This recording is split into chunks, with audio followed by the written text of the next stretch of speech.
What's up, you guys? Kristen Feemster here, licensed therapist and wellness coach, and welcome to our talk around body image. We're just going to call this Body Image 101, where we're going to get back to the basics of understanding what it is, talking about the negative signs of it, and 3 tips on what you can do in order to start improving your body image right now. So, first and foremost, let's go through the definition of body image, because I think sometimes when people think about even the term body image, they think of the idealistic perfection image. Like they literally associate that concept with that image.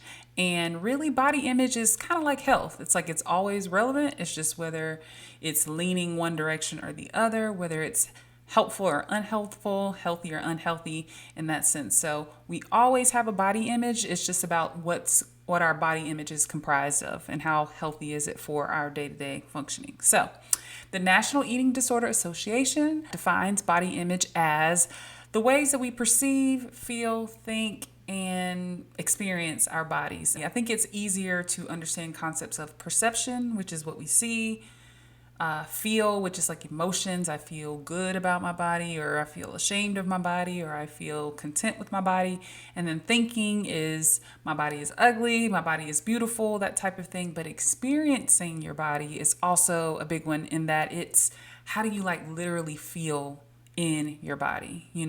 Some people talk about like feeling the way their skin rubs up against their clothes or the way their jeans fit around their stomach and that sort of thing, and what is triggered by those sensations and how you feel about being in your body is more so the key point in all of this. That is related to your body image. Body image comes from a lot of different places, and I think that's where we get tripped up, is that we kind of internalize messages from a lot of different sources. And if you go back to trying to figure out where it even originated, it's like, now, did that make any sense? Now, where did that come from? You know what I mean? So I'm going to give you some tips on how to get really curious about that in order to free yourself. But when it comes to the origin of our body image, it's comprised of media and societal standards. If you have watched my diet culture course, you know exactly what I'm talking about as far as how society can really dictate what is acceptable when it comes to physical standards of beauty. It can also be your culture. We come from different cultures where different things are of value and different body types are associated with different things. I would even put adjacent to this class and socioeconomic status can also be associated with body type. So back in the late 1800s, a healthy body, a larger body, indicated that you had money, to eat, or you had resources to eat, and you had time to just sit around. That was the association. I know that's not funny, but that was the association, was that those people have time to relax and take it easy. People who were in smaller bodies and really malnourished were people who were living in poverty and having to work day and night in order to survive, and really in an unhealthy way. And so it's interesting. It's interesting how it's the flip side now, because in the world that we live in currently, a smaller body is what signals wealth, because you can get surgeries, you can get the special medications, you can get the special treatments and the sculpting and the this and the that, and you can go to the gym and you can afford a trainer and you can afford a chef, and that indicates a signal of wealth in a way, whereas the opposite is the case. So anyway, it's all interesting, but that is another origin. I would also reference our experiences with our family and our childhood, and the messages that are passed down generationally to us around what our bodies mean. Sometimes our parents or relatives or whatever were projecting feelings about their bodies onto our bodies as children, or worried about how we were going to look as we got older. For example, some girls, as you hit puberty and you start to fill out in ways that are womanly, sometimes that can be seen as a red flag or something that's happening too soon. Maybe even out of wanting to make sure that girl stays safe as far as not looking older than she is, and a protective factor. But it can make you feel like, I shouldn't be getting curvier, I shouldn't be filling out and having more breasts and that sort of thing, it can make you really self-conscious about your body. And surprisingly enough, that can follow you forever. That doesn't just stop just because we become adults. Usually it gets internalized in some sort of way, and then we carry out those messages in our everyday life as our bodies change as adults. Another thing that can happen is personal experiences with trauma or other types of upsetting situations that can make us not feel at home in our body or experience our bodies in different ways. They can elicit other emotions, negative emotions of shame, dirtiness, or things like that, that can all funnel into how we experience our bodies, how we think and feel about our bodies. I want to talk about some signs of a negative body image. Body image can be very much so internalized and ingrained to just the way things are.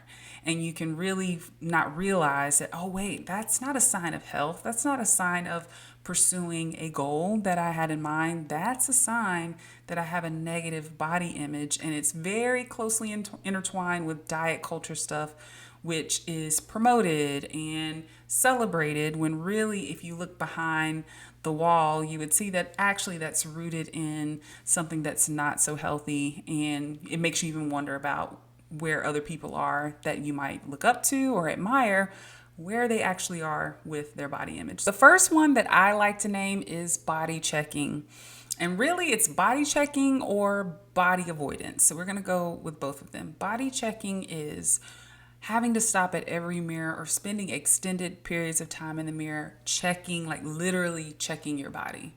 What do I see? What do I feel? What's wrong with me today? Let me analyze and let me critique and let me figure out what I could do differently. And whatever we see in the mirror sometimes can like affect our mood and how we feel about ourselves for the day. If we see something that we want to see, progress or a certain size or whatever, then we feel good about ourselves. And if we look in the mirror and we don't see those things, then it's an indicator that it's going to be a bad day. But body checking is something that a lot of people struggle with in different ways. You can even see this in social media a bit, where influencers and that sort of thing, I know it's a part of their job to show their bodies and model them in certain ways, but you can look at different reels and posts and see that somebody is body checking very hard, as far as like crunching their abs and looking and looking and looking and posing, you know what I mean? It can be a little excessive. So I look at this like on a continuum of how preoccupied is that person with body checking, not necessarily the presence of it, because body avoidance is also a red flag, and I'll talk about that in a second. But again, this is a continuum of what's my relationship with the body checking? Does that kick back some sort of mood for me depending on what I see? Or is it just something that I do and then I move on with not so many ties to it emotionally? The other side of that is body avoidance. Think about it. When is the last time, if body checking isn't for you, think about when's the last time you looked at yourself in the mirror. Some people who have a negative body image struggle with looking at themselves at all. Maybe the first time they actually really see themselves in a more permanent way or like long-standing way is when they see a picture, you know? So it's like, yeah, I look in the mirror, but it's to put my makeup on or to brush my teeth, or I feel my legs, but it's just to put lotion on and put my jeans on. I don't spend time getting comfortable in and getting to know my body, and that can also be a sign of negative body image. Also, I would go with preoccupation with your body size, weight, perception, feel, just any type of preoccupation that prevents you from living your life fully. This goes all the way down into food and exercise and what you can eat and what you can't eat. And did you earn your calories today or not? I know that those are food-focused things and exercise-focused things, but a lot of times they are rooted in what our body looks like.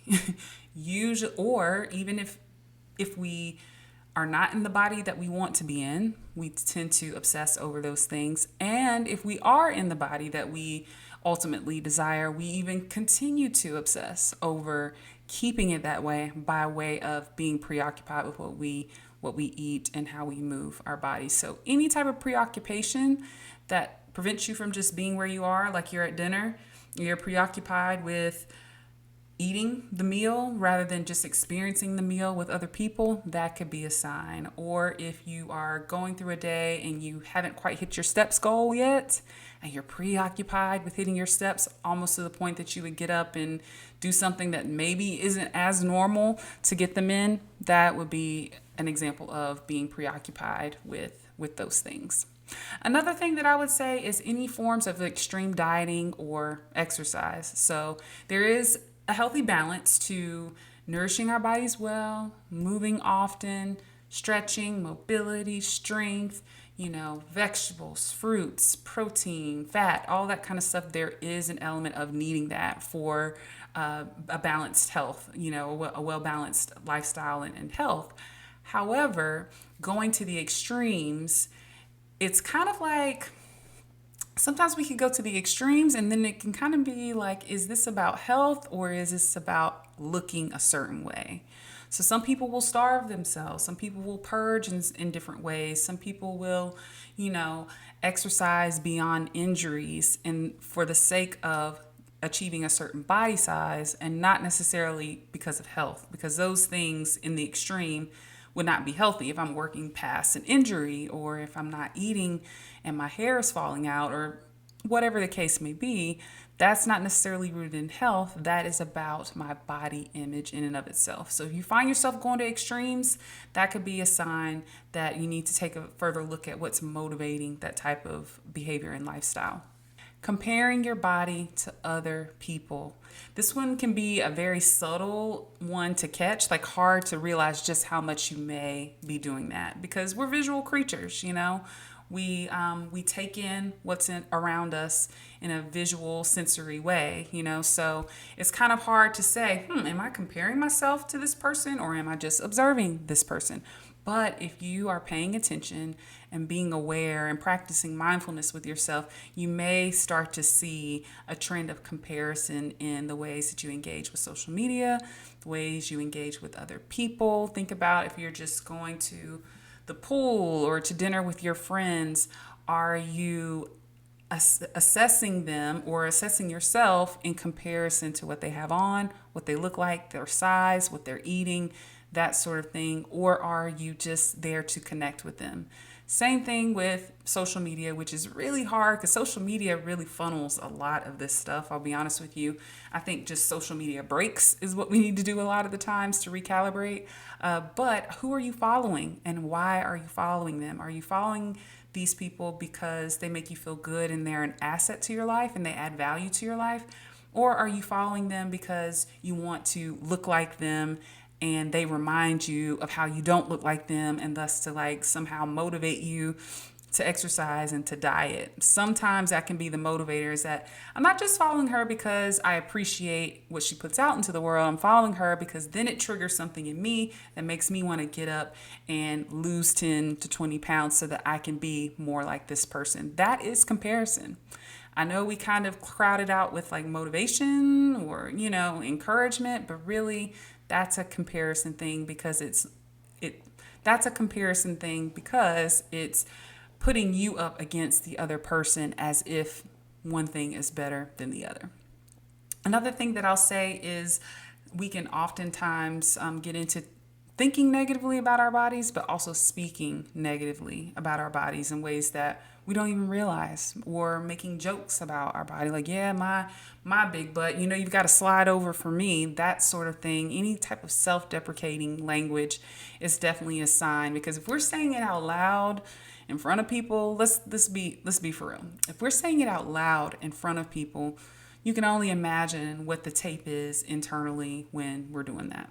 And lastly, what I'll mention is hiding your body or feeling like you have to disguise or alter it in a very time-consuming way. So, I am not a person that just says, never wear makeup, never wear hair extensions or weaves or whatever. That is not something I would say. But if it's to the point where it's very time-consuming and you are doing it for the purpose of not having people see who you really are, or see what you actually look like out of embarrassment or shame or whatever the case, that's when I would start to say there's a body image issue. Okay, same thing with the clothes that you wear. You can wear whatever you want to wear. You can style yourself how you want to, but sometimes we do, when we don't feel good about the way our bodies look or the way we feel in our bodies, we start to choose things that would hide us in ways that we wouldn't otherwise hide ourselves. So let's say, for example, it's 100 degrees outside and I'm going to hide myself by putting on long sleeve, baggy clothes, and that's not even really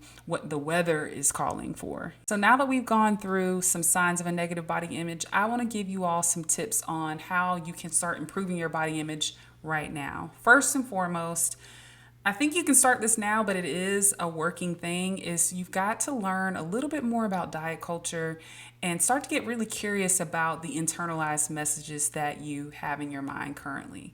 I have never met or sat down with a client who cannot tie something that they feel about their bodies back to an early childhood memory. We're talking 4, 5, 6, 7, 8, elementary age, has most of the time, at least elementary age, if earlier, if they can remember it, but usually not any later than that, that there was some sort of message, overt or covert messages that they received in their childhood that are showing up in their 30s, 40s, 50s, and on. Okay, so this could be something as direct as being put into some sort of camp or some sort of diet process at a young age out of fear that you were going to gain weight or something like that, or that you needed to lose weight, or it could be observing a parent diet all the time.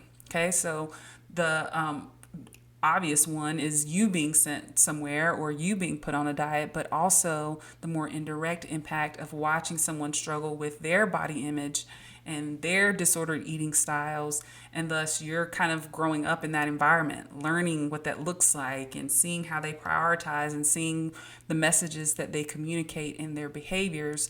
Those are things that follow us, and we haven't really stopped to realize that, wow, that was out of dysfunction as well. You know, as a child, maybe it feels like normal.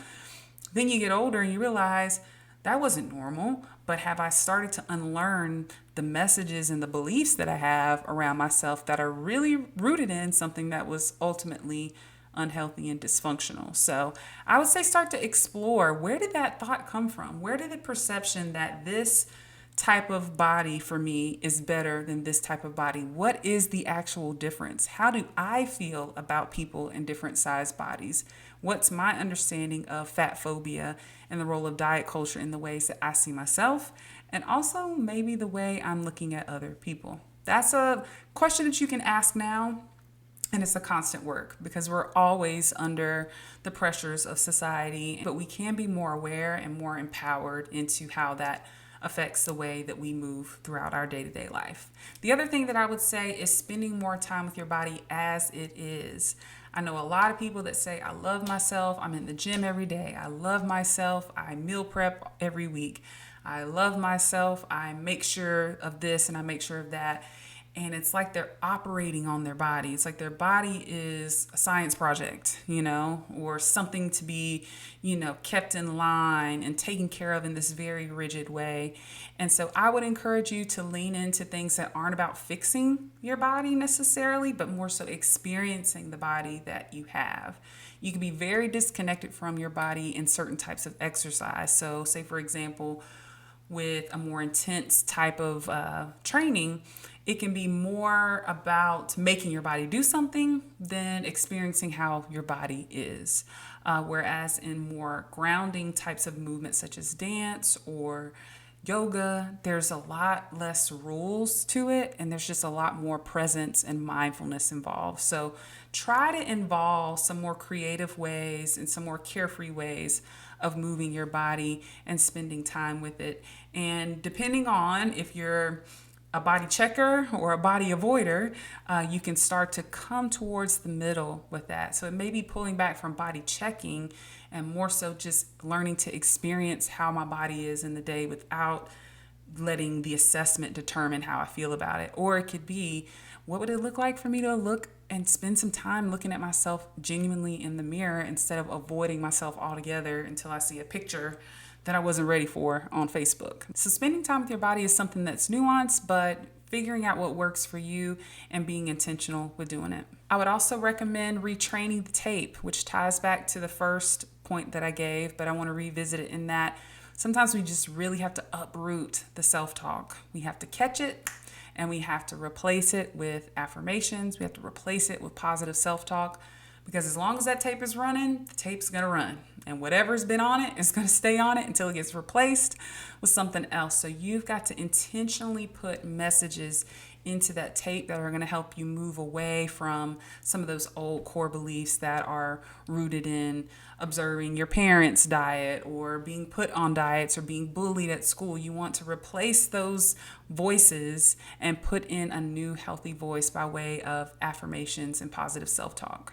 And then lastly, I'll say you got to practice, well, all of this is kind of coming in together in some ways, but you got to practice disengaging from behaviors and sources of negative body image. So those people that you follow that are perpetuating a negative body image for you, what does it look like to mute them for 30 days?